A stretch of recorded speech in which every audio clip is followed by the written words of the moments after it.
अस्सलाम वालेकुम रहमतुल्लाहि व बरकातुहू। सवाल पूछने वाले हैं हसनैन ताल्लुक़ है इनका लिया से। कहते हैं कि हमारे घर में बहुत सारी चूंटियाँ हैं, हमारे खानों में वो शामिल हो जाती हैं। इसी तरह बच्चे के जो दूध के डब्बे हैं उनमें भी चूंटियाँ दाखिल हो जाती हैं। हत्ता कि हम जिस बेड पे सोते हैं उस बेड के ऊपर भी चूंटियाँ आ जाती हैं।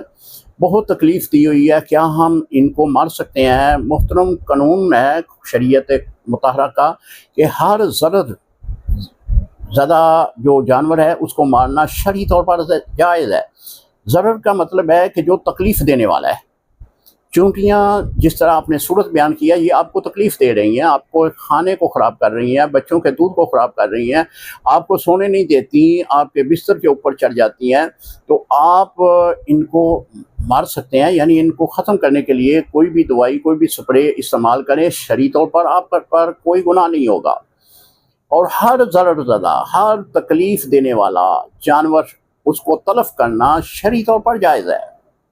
अस्सलाम वालेकुम रहमतुल्लाहि व बरकातहू।